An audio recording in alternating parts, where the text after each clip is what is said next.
Bonjour à tous, bienvenue dans cette nouvelle vidéo. Aujourd'hui on va parler de la Fashion Week parce que personnellement avant de faire ces recherches je comprenais rien à la Fashion Week. La Fashion Week c'est quoi? C'est la semaine de la mode. En fait ce sont des grandes marques qui organisent des défilés. Donc il y en a un petit peu partout dans le monde. Les principales restent New York, Londres, Milan et Paris. C'est ce qu'on appelle les Big Four. Et durant 4 semaines, il y a une Fashion Week par semaine dans ces villes selon cet ordre de passage. Il y a 2 Fashion Week différentes qui suivent 2 calendriers différents. On a d'abord la Fashion Week haute couture. Donc ce sont des pièces rares destinées à une clientèle très privée. Ce sont des pièces très créatives. C'est pas fait pour être porté au quotidien. Au niveau du calendrier, en janvier 2025, ça a été la présentation des pièces printemps-été 2025. Et en juillet 2025, c'était la présentation des pièces automne-hiver 2025. De l'autre côté, on a la Fashion Week prête à porter. Ça va vraiment être des pièces qui sont destinées à être portées pour un public beaucoup plus large. C'est aussi les pièces qui donnent les lignes directives des modes à venir. Et le calendrier est un petit peu différent. Pour l'univers de l'homme, en janvier 2025, on présente automne-hiver 2025 et en juin 2025, on présente printemps-été 2026. Et pour l'univers de la femme, c'est à peu près en mars 2025 où on présente les pièces automne-hiver 2025 et en septembre 2025 on présente les pièces printemps-été 2026. Maintenant qu'on a tout compris à la Fashion Week actuellement, un petit point d'histoire sur les premières Fashion Week. En 1943, Eleanor Lambert crée la Press Week à New York, c'est la première Fashion Week comme on peut la connaître. Elle est suivie de près par le créateur Giovanni Battista Giorgini en 1951 où il organise des défilés dans sa villa à Florence. Mais faute de place, c'est en 1957 qu'il déplace ses défilés à Milan. En 1961, il y a Londres qui emboîte le pas avec également la présentation de ses défilés.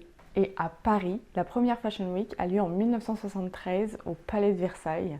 Cette Fashion Week a été surnommée la bataille de Versailles, tellement elle a été historique. C'est la Fédération de la haute couture et de la mode qui l'organise. À la base, c'était des défilés pour récolter des fonds pour la rénovation du palais de Versailles.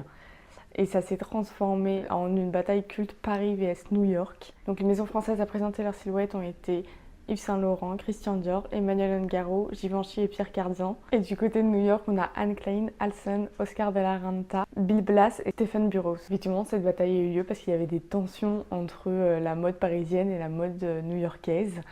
Et il fallait départager. Malheureusement pour nous, c'est les États-Unis qui ont gagné cette bataille. Mais ça a été la première Fashion Week d'une longue histoire qu'on est encore en train d'écrire aujourd'hui. Avant 1973, les couturiers organisaient déjà des défilés dans leur salon. Par exemple, Christian Dior a lui-même organisé ses défilés de ses premières collections dans ses salons. C'était des cadres très privés avec une sélection d'invités. Il sélectionnait des mannequins, des artistes ou des journalistes. C'était minutieusement choisi, c'était des amis et de la clientèle qui pouvait s'offrir les collections de la maison. Et puis ça s'est un petit peu développé et ouvert de plus en plus. Et la Fashion Week est un événement qui a beaucoup évolué. Donc après la bataille de Versailles, la Fashion Week a continué de prendre de l'ampleur, notamment avec la collection automne-hiver 84-85. On a Thierry Mugler qui a fait un défilé digne d'un show en remplissant le Zénith de Paris avec plus de 6000 personnes.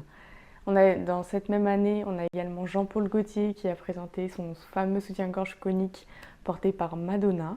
Durant les années 90, Paris continue de s'asseoir comme capitale de la mode avec notamment des stylistes britanniques qui viennent rejoindre les maisons de couture françaises.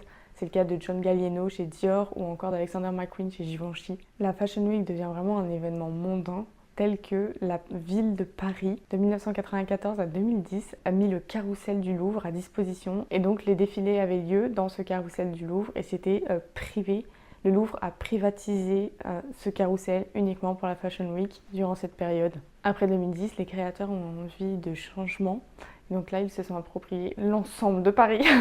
On a pu observer notamment des défilés au Grand Palais, Place Vendôme, sur le Champ de Mars, sur le Pavillon Trocadéro et partout ailleurs. La Fashion Week Paris évolue également avec son temps. Elle est de plus en plus digitalisée. Ça a été le cas notamment pendant la pandémie du Covid-19 où les maisons ont choisi de filmer et retranscrire en direct à cause des restrictions sanitaires. Ça a été une Fashion Week unique au monde.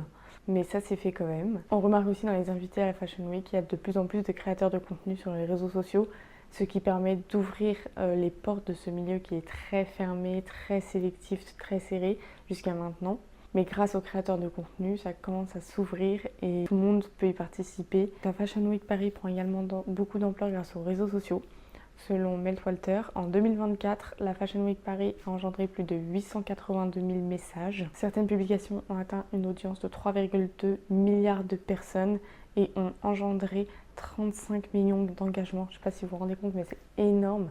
Et pour ça, on remercie les réseaux sociaux. Et Maison également s'approprient ces plateformes en diffusant en live depuis leur propre compte, que ce soit YouTube, Instagram ou TikTok.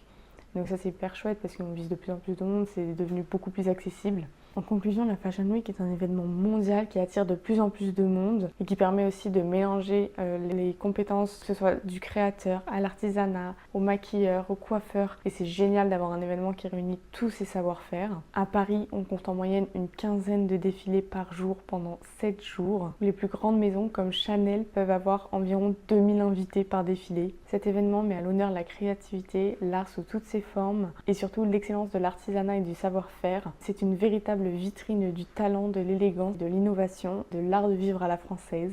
Et on peut être très fier que Paris soit le berceau de la Fashion Week et continue d'asseoir avec élégance ce statut de capitale mondiale de la mode. Merci d'avoir regardé cette vidéo, n'hésitez pas à vous abonner pour voir les suivantes et me laisser un petit commentaire. À bientôt!